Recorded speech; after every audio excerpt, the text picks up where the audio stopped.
인간의 한계라는 제목을 가지고 29번째 말씀을 전하고자 합니다. 우리는 오늘 극히 인간적인 다윗을 만나 보고자 합니다. 어쩌면 오늘 만나는 다윗이 지금 우리들의 모습인지도 모릅니다. 믿음으로 살려고 노력하면서도 결국 세상의 생각을 버리지 못해서 도리어 자신의 믿음을 스스로 공격하여 허무는 다윗과 같기 때문입니다. 이런 인간의 연약함 때문에 하나님의 절대적인 도움이 필요한 것입니다. 우리가 아는 다윗은 하나님의 음성을 듣는 사람입니다. 그분의 뜻을 이루어드리기 위해서 최선을 다하는 선지자이며 이스라엘의 왕이었습니다. 이런 다윗이 어려움을 이기지 못해서 하나님을 거역하는 것을 보면서 우리들이 지금 어떤 일을 할 때 핑계를 대며 순종하지 못하는 모습과 같다는 생각을 했습니다. 믿음을 온전히 지키지 못하면 사람은 연약하기 때문에 결국 마음이 흔들릴 수밖에 없습니다. 마음이 흔들리면 두려움이 생겨요. 두려움이 생기면 하나님을 배신하게 되어 있습니다. 누가 얼만큼 강하게 믿음을 담대하게 붙드느냐 하는 것이 문제일 뿐이지 그 어떤 사람도 끝까지 믿음이 흔들리지 않는 사람은 없습니다. 사람들은 인간관계와 사건과 환경이 어우러진 이 세상에서 자신만의 공간을 만들어가면서 살아가고 있습니다. 그 공간에서 외로운 사람도 있을 것입니다. 그리고 힘들고 아픈 사람도 있을 거예요. 천국처럼 행복하다고 느끼는 사람도 있을 것입니다. 이 모든 삶은 내가 결정했기 때문에 주어진 것일 수도 있고 자신의 선택과 상관없이 주어진 것일 수도 있습니다. 이렇게 복잡한 세상에서 사람들은 자신의 길을 가고 있는 것입니다. 그 안에서 성도들은 믿음을 지켜야 한다는 커다란 숙제를 안고 있습니다. 사람들은 하나님께서 강제적으로 길을 정하셨기 때문에 우리가 그 길을 가고 있다라고 생각을 하지만 예레미야의 말을 들어보면 그렇지 않다는 것을 알 수가 있어요.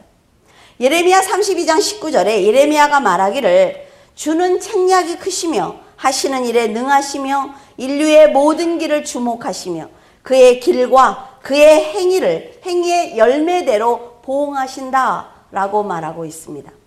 하나님께서 강제로 우리의 인생을 끌고 가는 것이 아니라 그 사람이 어떤 길을 선택했는지 그것에 따라서 그가 어떤 행위를 했는지 그것에 따라서 보응하신다는 것입니다. 그러니까 선한 자가 맺는 선한 열매를 보시고 그에게 더 많은 은혜와 축복을 주신다는 거예요. 그리고 악한 자는 악한 길을 선택을 해서 악한 행동을 했기 때문에 하나님께서 그를 징계하신다는 것입니다.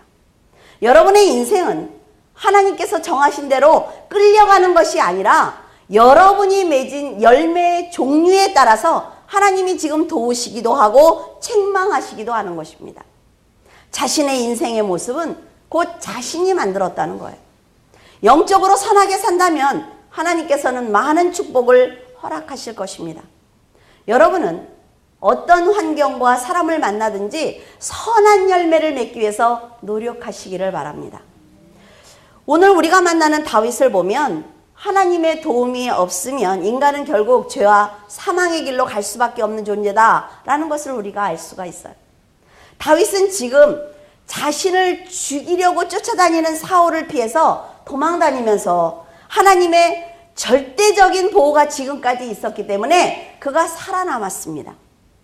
절박한 순간마다 하나님께서 다윗을 쫓지 못하도록 사울에게 급한 일을 만들어서라도 그가 피해서 생명을 구할 수 있도록 도와주셨단 말이죠. 이렇게 자신을 도와주시는 하나님을 전적으로 믿었기 때문에 복수하지 않았습니다. 인내할 수가 있었어요. 그리고 사울에게 다시는 너를 쫓아다니지 않을게 라는 약속도 받아냈단 말이죠. 그러나 다윗에게는 사울보다 더 큰 문제가 있었습니다. 그것은 다윗을 따라다니는 3,000명의 사람이었어요. 그들에게 의식주를 제공해야 하는 다윗의 입장에서는 도망다니는데 한계가 있었습니다. 그래서 가장들이 믿음을 지키는 게 얼마나 힘든지 몰라요. 그래서 가정을 위해서 기도하셔야 합니다. 세상에 나가서 가정을 지켜야 되니까 그들과 타협할 수도 없고, 그리고 믿음으로 살겠다고 그들과 싸울 수도 없고 너무 힘들다 말이죠.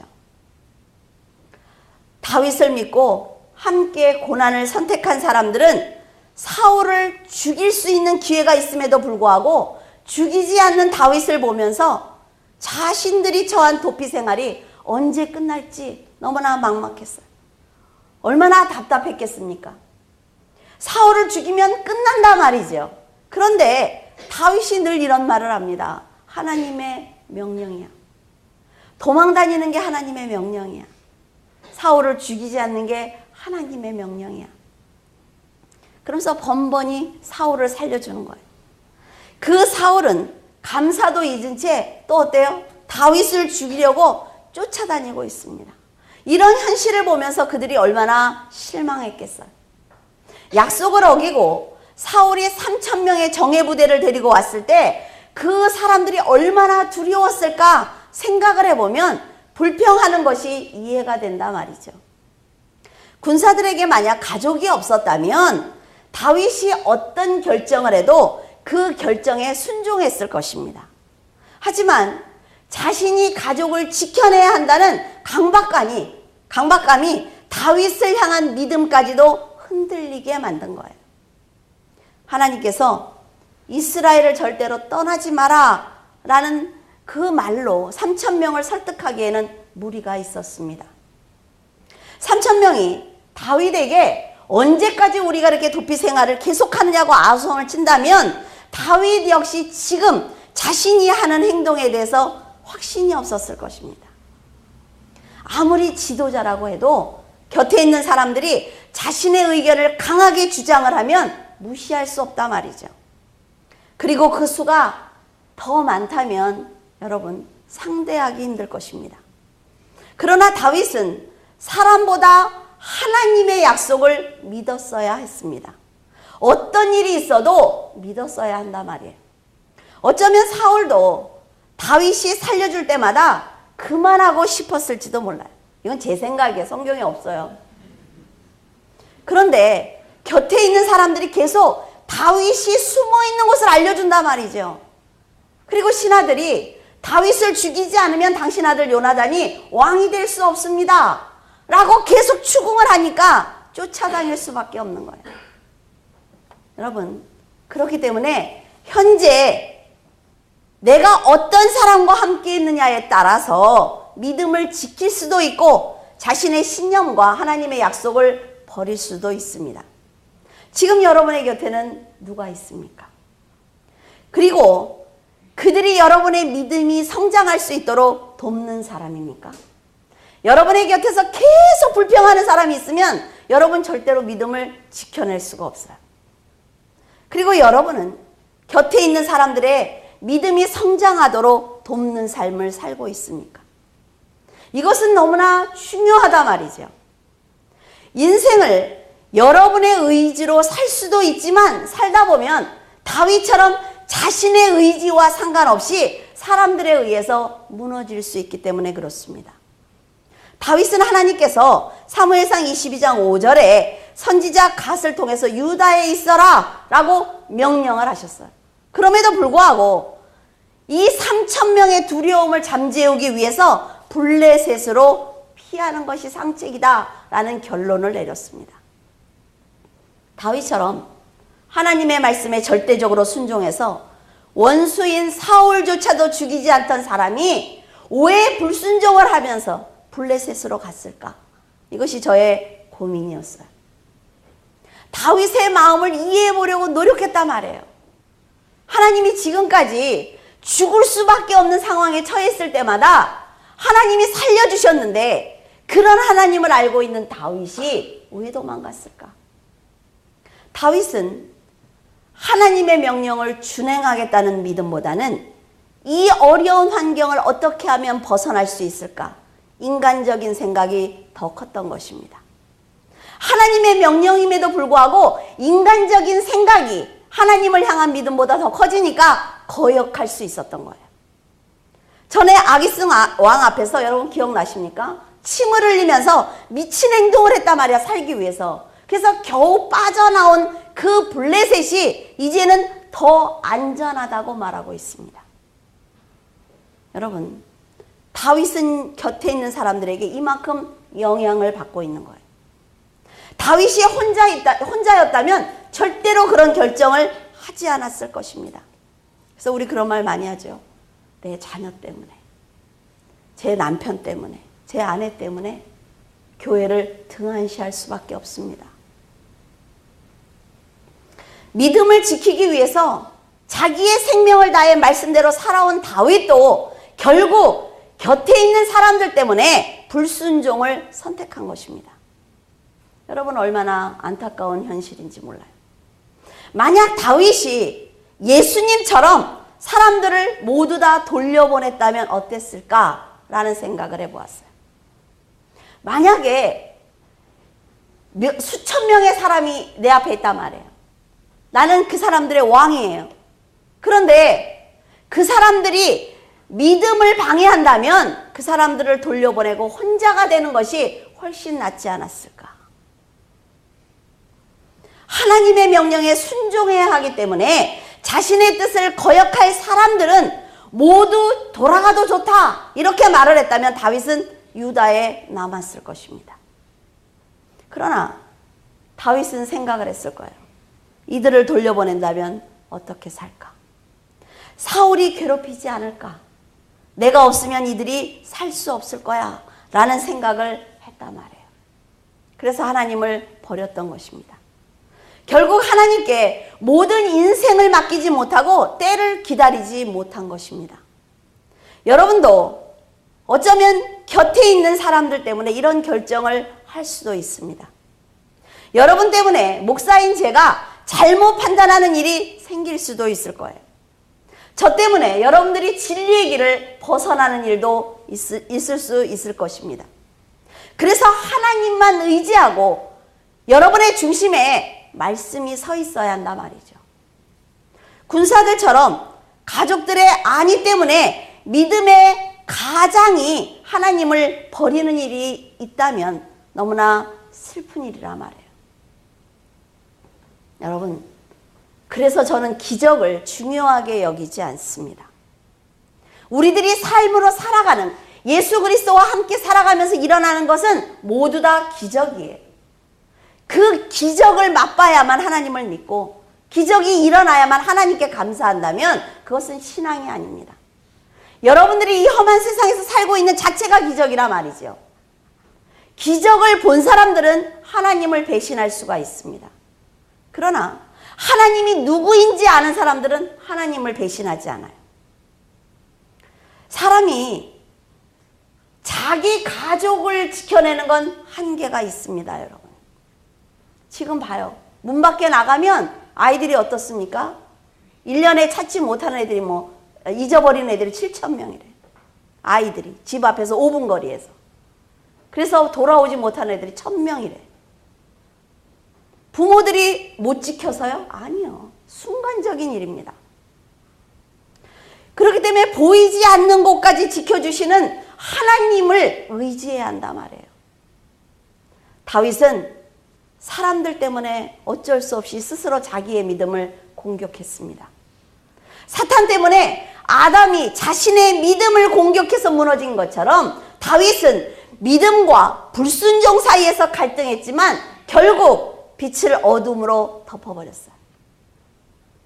하나님의 명령을 거역하면 사탄이 넘어오지 못했던 그 방어선이 무너진 것처럼 바로 넘어옵니다. 그에게 쏟아질 사탄의 공격을 막아낼 힘이 없다는 것을 아마도 다윗은 알고 있었을 것입니다. 영적으로 뛰어난 사람이기 때문에 갈등이 무척 심했을 거예요. 보통은 한번 믿음의 불을 끄게 되면 그 다음부터 자신의 행동을 스스로 통제하지 못합니다. 그래서 첫 번이 중요한 거예요. 또 자신이 무슨 잘못을 저지르고 있는지, 자기가 무슨 말을 하고 있는지 모릅니다. 여러분, 어떻게 저 사람이 그럴 수 있어? 저렇게 믿음이 좋은 사람이 어떻게 저런 행동을 할 수 있어? 여러분 그러죠? 할 수 있습니다. 왜? 불을 끄면요 안 보이거든요. 그래서 내가 어떤 길로 불이 켜있을 땐 똑바로 걸어가다가 불을 탁 끄면 어때요? 옆으로 걸어간단 말이에요. 근데 자기는 어떤 생각을 해? 나는 걷고 있다고 생각을 합니다. 나는 똑바로 걷고 있어. 왜? 난 늘 똑바로 걸었었으니까. 이런 교만을 갖는단 말이죠. 그래서 하나님을 거역하는 행동은 절대로 해서는 안 되는 것입니다. 지금 하나님을 거역하는 행동이라고 하니까 여러분들이 자잘하게 자기들이 결정하고 판단하는 잘못에 대해서 너무 죄의식이 강해요. 그 얘기를 하는 게 아니에요. 하나님을 버리는 것, 하나님의 말씀을 벗어나는 것, 그 얘기를 하고 있습니다. 잘 분별해야 된단 말이죠. 한 번의 잘못된 판단으로 다윗은 자신의 백성인 이스라엘을 공격해야 되는 아주 위태로운 자리까지 내몰리게 되었어요. 이것은 다윗이 스스로 자기의 믿음을 무너뜨렸기 때문에 일어날 수 있는 일이었습니다. 이렇게 죄를 지은 다윗임에도 불구하고 참 하나님은 어떨 때 보면 불쌍하시기까지.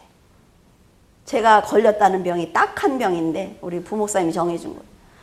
이렇게 막 화내다가도 아이 그래도 그 사람 딱해. 그럼 또 딱한 병이 또 줬다고 저보러 맨날 그러는데 하나님 너무 딱해. 다윗이 그렇게 배신하는데도 다윗이 돌이킬 수 없는 자리까지 가지 못하도록 도와주고 계신단 말이에요. 아기스 왕이 이제 자기에게 다윗이 피해 왔잖아요. 그러니까 그렇게 얘기를 합니다. 내가 이번에 이스라엘을 공격할 건데 너 같이 가자. 이렇게 얘기를 해요. 그러니까 하나님께서 그 다윗은 꼼짝도 못하고 가야 되잖아요. 그렇죠? 자기가 왕이 될 사람이고 이미 기름 부음을 받았는데 그러니까 하나님께서 다윗을 어쩌지 못하니까 그 블레셋 사람들 그 신하 있잖아요. 왕의 신하들을 마음을 움직입니다. 그러면서 그 사람들이 그래요. 다윗이 배신할 수 있기 때문에 같이 출정할 수 없습니다. 라고 반대를 한단 말이죠. 여러분 참으로 급박한 상황에서 하나님이 건져주고 계세요.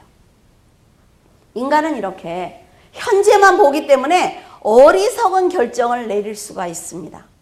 하나님의 은혜를 그렇게 받고도 결국 자신의 안위를 위해서 하나님의 명령을 거역하는 것을 보면 누구든지 하나님을 배신할 수 있다는 것을 여러분 잊지 마시기를 바랍니다. 이런 다윗의 결정과는 다르게 사도 바울은 고린도전서 15장 31절에 자기가 어떤 믿음을 가지고 살아가고 있는지 고백하고 있습니다. 사도 바울은 나는 그리스도 안에서 날마다 죽는다 라는 고백을 했어요. 여러분은 사도 바울이 얼마나 열악한 환경에서 복음을 전했는지 잘 알고 계실 것입니다. 그가 날마다 죽는다고 고백을 한 것은 그만큼 믿음을 지키면서 사는 게 힘들어 라는 얘기예요. 매번 만나는 사람과 환경이 다르기 때문에 순간의 판단과 결정이 지금까지 쌓아놓은 자기의 믿음을 무너뜨릴 수 있기 때문에 난 차라리 죽어 라는 말을 하는 것입니다. 그래서 바울은 십자가에서 예수님과 함께 죽은 자로 살아가면서 세상의 욕심과 정욕을 버리고 말씀으로만 모든 것을 판단한 것입니다. 사도 바울도 사람이기 때문에 그런 생각을 하지 않았을까요? 왜 내가 좋은 가문과 학벌과 가족을 다 버리고 왜 이 고생을 하고 있는 거야? 도대체 예수 그리스도가 뭔데 내가 이런 고생을 해야 되지? 이런 후회가 되지 않았을까요? 정말 그런 순간이 한 번도 없었을까요? 전 있었을 거라고 생각을 합니다. 데마처럼 그의 구원을 위해서 죽도록 노력을 했는데 배신하는 사람을 보면서 마음이 흔들리고 낙심도 했을 것입니다. 바울은 자신이 부활과 천국에 대한 소망이 없다면 인내하기 힘들었을 것이다 라는 고백을 하고 있어요. 그리고 성도들에게 악한 마음 가진 사람들은 자신과 타인의 신앙을 더럽히기 때문에 늘 깨어서 기도해야 된다고 말하고 있습니다. 사도 바울이 이렇게 부탁하는 것은 동행하는 사람이 어떤 믿음과 인격을 가졌느냐에 따라서 인생이 바뀔 수 있기 때문에 그들에게 속지 말라고 말하고 있는 것입니다. 지금 사도 바울의 믿음과 다윗의 믿음은 분명히 차이가 있어요. 하나님께서 살아계시기 때문에 진리는 변함이 없고 말씀에 순종하면 분명히 역사하신다는 것을 두 사람이 모두 알고 있습니다. 그런데 바울은 자신을 죽여가면서 순종을 했고 다윗은 사람을 봤기 때문에 순종하지 않았어요. 그러나 아이러니하게도 하나님을 버렸던 다윗은 하나님의 은혜로 궁으로 돌아와서 화려한 인생을, 왕으로 화려한 인생을 마쳤습니다. 사도 바울은 하나님의 말씀대로 살았음에도 불구하고 로마로 끌려가서 사형을 당하게 되었어요. 결국 인생은 어떤 것이 중요한 것보다는 믿음으로 살아내는 것이 중요한 것입니다. 하나님은 오직 여러분의 인생에 아무것도 안 봐요. 여러분들이 오늘 저렇게 이쁜 목걸이 있죠? 가짜예요. 금으로 둘른 거 하나도 안 보세요. 하나도 보시지 않습니다. 하나님이 보시는 건 오직 아까 오해근 집사님 기도하셨죠. 어둠 가운데 등불 그거 하나만 보세요. 그래서 여러분들의 등불이 밝으냐 아니면 꺼져가고 있느냐 이것만 보신단 말이죠. 세상에 맺은 열매로 하나님께서 심판과 축복을 허락하시는 것입니다. 저 사람은 아무것도 안 하는 것 같은데 저렇게 복을 주고 난 죽도록 일하는 것 같은데 왜 하나님이 이렇게 하셔? 아니란 말이에요. 그 사람이 밤을 새서 집에서 기도하는지 어떻게 아세요? 여러분 그렇다고 해서 다윗이 지옥 갔다는 얘기를 하고 있는 건 아닙니다. 한 사건을 두고 믿음을 지키는 것이 얼마나 어려운지 말씀을 드리는 거예요. 왜? 다윗은 죽도록 회개했으니까. 그래서 여러분은 곁에 있는 사람의 믿음과 행복을 무너뜨리는 말이나 행동을 하지 말아야 합니다. 그 사람이 넘어지면요 같이 하나님께 똑같이 책망을 받아요. 만약에 어떤 한 사람을 세우면 그 사람의 열매는 다 여러분의 것입니다. 그래서 여러분이 한 사람을 전도했어요. 그 사람이 가서 100사람을 전도했어요. 여러분의 열매는 101개. 알았죠? 남는 장사잖아요. 여러분이 무심코 던진 말과 행동이 그 사람에게는 죽음과도 같은 고통일 수가 있어요. 사람들의 댓글을 보고 자살하는 사람들을 봅니다. 저는 정말 이런 일들을 보면서 기도를 이런 사람을 위해서 많이 해요. 너무나 안타까워서. 그 사람의 마음이 얼마나 힘들었을지 이해합니다. 자살을 선택한 사람이 얼마나 불행했으면 그런 선택을 했을까 안타까운 마음이에요. 여러분 그러나 냉정하게 생각을 하면 그 선택의 결과는 그 사람의 책임입니다. 잘 들으셔야 돼요. 죽음으로 몰고 간 사람들은 결국 하나님께 그 말에 대한 책임을 지게 될 것입니다. 하지만 그 상황을 이겨내지 못하고 자살한 사람은 어떤 이유이든 하나님께서 주신 자기의 생명을 자기 마음대로 살인했기 때문에 살인죄를 진 거란 말이에요. 심판을 받을 것입니다. 그래서 자살은 절대로 안 되는 죄악이에요. 제가 지금 이런 말씀을 드리는 것은 곁에 있는 사람에 의해서 내가 공격을 당했어요. 그런데 공격을 했어요. 그 사람이 맞아. 근데 그 공격을 받아들인 건 누구예요? 나예요. 사람이 공격을 했을 때 하나님께 그걸 모두 맡기고 하나님이 들으세요. 저 사람의 행동 하나님이 보세요. 이래야 된다 말이죠. 그런데 그걸 그대로 받아들여서 울고 불고 자기 마음을 상처를 내고 갈갈이 찢어놔요. 그리고 불행에 빠집니다. 그건 누구 책임이에요? 내 책임이에요. 공격한 사람이 불행해지는 게 아니란 말이죠. 그 공격을 받아들이고 스스로 무너진 사람이 불행해지는 것입니다. 우리는 그런 말 잘합니다. 저 사람 때문에 교회 가기 싫어요. 저 사람 때문에 기분 나빠서 열심히 하기 싫어요. 누구 책임입니까? 내 책임이에요. 그 사람하고 무슨 상관이 있어요? 나와 하나님과의 관계지 그 사람하고 무슨 상관이 있어요? 하나님께서 그래 너 그 사람 때문에 너 헌신하지 않았으니까 얼마나 애썼어 이리와 이러실 것 같아요? 천만에요. 나는 너를 위해서 죽어주었다는 거지요. 이미 여러분 부모들은요 자녀들을 책망할 때 어때요? 낳아주었고 희생해주었고 돈 다 썼고 다 했어요. 그러니까 야단칠 때 어때요? 당당해요. 하나님은 딱 죽고 시작해. 그러니까 우리가 어떤 말을 해도 소용이 없어. 왜? 죽었어. 하나님은 그걸 이길 수가 없어요. 그러니까 하나님이 말씀하십니다. 네 자녀 때문에 헌신하지 못했어? 그래 이해해. 그러나 너는 자녀를 더 사랑한 거야. 너 그 사람 때문에 헌신하지 않았어? 그래 이해해. 그런데 너는 그 사람이 나보다 더 컸던 거야. 책망은 내가 받는다 말이죠. 다윗처럼 하나님을 거역하고 나라를 떠날 것인지 아니면 사도 바울처럼 끝까지 믿음으로 복음을 전할 것인지 책임은 모두 다 그 사람의 몫입니다. 책임은 다 자기가 져야 되는 거예요. 여러분은 어떤 상황에 처하더라도 믿음을 지키시기를 바랍니다. 창조주라면요 전능하시다고 말하잖아요. 하나님은 다 아신다면요. 이 땅에 있는 인류의 모든 사람들의 마음을 다 읽으신다면서요. 여러분들 그렇게 기도하지 않습니까? 그런데 왜 내 마음은 못 읽을 거라고 생각을 하시는 거예요? 다윗을 구해주셨대요.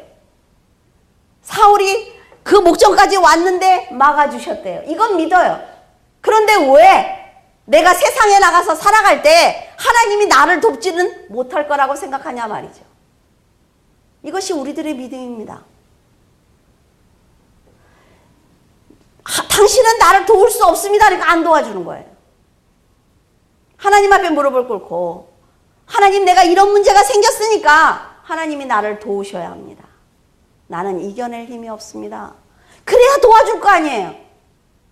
내가 할 수 있대잖아요.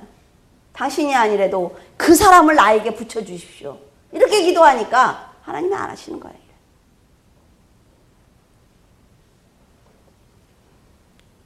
믿음이 선한 행실로 이어져서 본인은 물론 곁에 있는 사람들이 진리의 길로 가도록 도와야 합니다.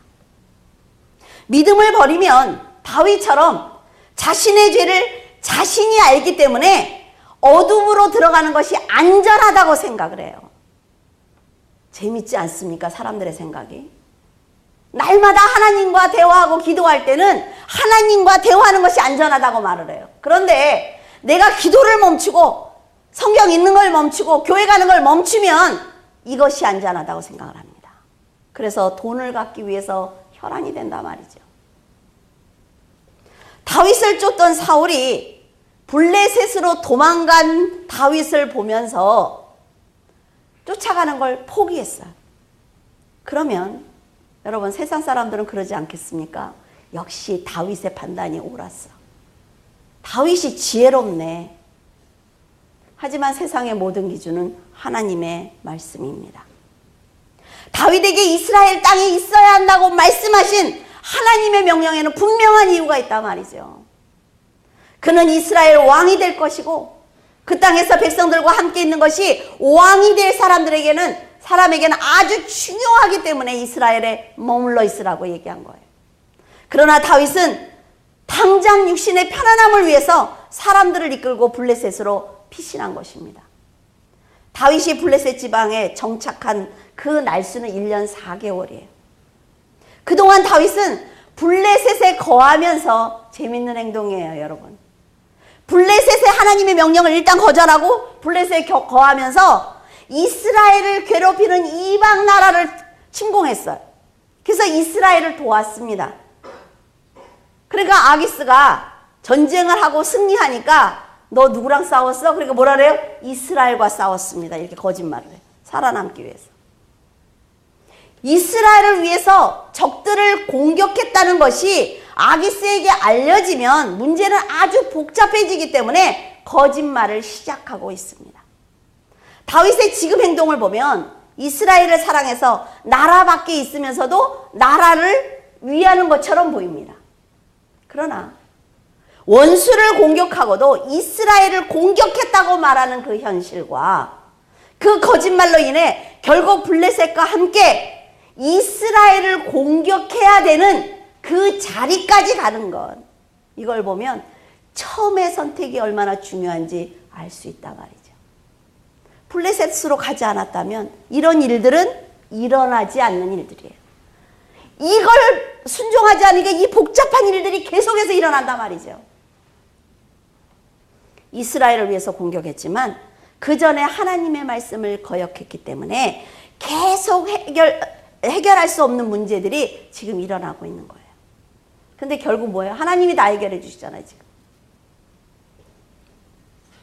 여러분, 하나님을 온전히 믿을 때는 그 다음에 일어날 일들을 다 알던 다윗입니다.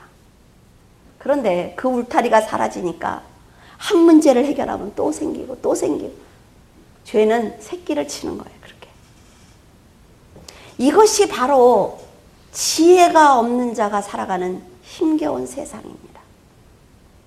하나님께 늘 기도하면서 하나님의 뜻을 묻고 행동에 옮겼던 다윗이 곁에 있는 사람들의 불평과 비유를 맞추기 위해서 선택한 것이 그를 더 큰 궁지로 몰아넣고 있습니다. 다윗은 28장에 아기스 왕으로부터 함께 이스라엘을 공격하자는 제의를 받았지만 하나님이 다 막아줬어요. 하나님께 불순종한 다윗이지만 더 큰 죄를 짓지 않도록 도와주고 계십니다. 이스라엘과의 전쟁을 겨우 넘기고 왔는데 이번에는요, 아말렉이 쳐들어와 갖고 자기의 자식들과 아내들을 다 끌고 가버렸어요. 어때요? 한 곱이 넘기니까 어때요? 아, 다윗이 오면서 얼마나 기뻤을까요? 군사들과 오면서, 야, 하나님이 블레셋과 이스라엘과 싸우지 않도록 도와주셨어. 할렐루야 이러고 오지 않았을까요? 왔더니 마을은 다 불타고 다 끌려가 있어요. 아말렉에게 가족을 빼앗기는 고통을 당하고 나서야 다윗은 하나님의 도움 없이 살 수 없는 존재구나 라는 것을 그때야 깨닫게 되었습니다. 하나님의 품으로 돌아온 다윗은 통일 왕국을 이루는 위대한 왕이 되었지만 그도 이 자리에 오기까지 그렇게 연약했단 말이에요. 다윗을 보면서 우리는 좀 더 신중한 삶을 살아가야 할 것입니다. 여러분, 1000m 스피드 스케이팅을 하는 선수들이 얘기하는 걸 보니까 우리 인생처럼 죽을 만큼 힘든 고비가 몇 번 있습니다. 그 1000m 도는 동안에. 하지만 그 선수가 하는 말이 참 인상적이었어요. 그것은 누구나에게 있는 고통입니다. 누가 그 사점을 잘 견디느냐에 따라서 금메달이 결정이 됩니다. 되게 멋있는 말이었어요, 제가 들을 때는. 그 사점을 넘기기 위해서 누가 더 훈련을 했느냐에 따라서 경기가 끝난 후에 웃을 것인지 울 것인지 결정이 된대요. 이것이 믿음을 지켜야 하는 성도들이나 세상 사람들의 인생과 너무 똑같다는 생각을 했어요. 누구에게나 다가오는 믿음의 시험이 있고 세상에 어려움이 있습니다. 그것은 누구나 견뎌야 되는 사점이기 때문에 누가 더 큰 믿음을 가지고 슬기롭게 넘기느냐에 따라서 하나님을 만났을 때 웃을 수도 있고 울을 수도 있어요. 여러분은 어떤 선택을 하시겠습니까? 하나님을 만난 이상 또 세상에 사는 동안 누구나 만날 수 있는 문제들을 슬기롭고 지혜롭게 이겨낸다면 하나님께서 여러분에게 축복의 길을 열어주실 것입니다. 이 세상에서 지혜롭고 명철하게 살아낸 성도들이 세상에서 받는 축복 외에는 또 있어요. 영원한 천국입니다. 여러분은 더욱 지혜롭게 살아서 선한 열매를 맺어 하나님께 많은 축복을 받아 누리시기를 예수 그리스도의 이름으로 축원을 드립니다. 기도하겠습니다. 하나님 아버지, 은혜를 감사를 드립니다. 아버지 하나님, 다윗을 보면서 그래, 다윗과 같이 위대한 사람도 저런 죄를 짓는데 하물며 우리야 라고 안심할 것이 아니라 언제나 믿음을 지켰던 다윗도 넘어질 수 있는 그 모습을 보면서 하나님, 저희들 하루하루를 믿음으로 살아가기를 원합니다. 내 곁에 누가 있는지 하나님 돌아보기를 원합니다. 하나님 앞에 더 가까이 가는 것을 말리는 사람인지, 그리고 늘 불평하며 하나님, 세상의 사람들과 구별할 수 없으며 하나님을 멀리하며 하나님 믿음을 공격하고 괴롭히는 사람인지, 아니면 믿음으로 살 수 있도록 돕는 사람인지, 그리고 화합할 수 있도록 선한 사람인지 돌아보기를 원합니다. 그래서 하나님, 더 결단하게 하시고 믿음으로 앞만 보고 달려갈 수 있도록 도와주시옵소서. 저희도 사도 바울과 같은 믿음의 사람이 되기를 원합니다. 그가 얼마나 고통스러웠으면, 얼마나 굶는 것이 힘들었으면, 얼마나 매맞는 것이 고통스러웠으면 아버지, 날마다 죽는다고 고백했겠습니까? 저희들은 기도할 때마다 날마다 죽기를 원한다고 아버지께 기도하지만 그 기도의 자리에서 일어나는 순간 우리는 또 살아나고 있습니다. 아버지 하나님, 귀한 물줄기 교회 성도들을 지켜주시옵소서. 아버지 앞에 계산할 때는 세상에 살아가면서 나를 괴롭힌 사람이나 환경을 핑계댈 수 없습니다. 오직 아버지께 내가 어떤 삶을 살았는지, 아버지께 어떤 헌신을 했는지 하나님께서는 그것만 계산하시오니 하나님, 하나님을 만나는 날 웃을 수 있는 귀한 성도들이 될 수 있도록 축복하여 주시옵소서. 주님께서 함께 하심을 감사하며 우리 주 예수 그리스도 이름으로 기도드립니다. 아멘.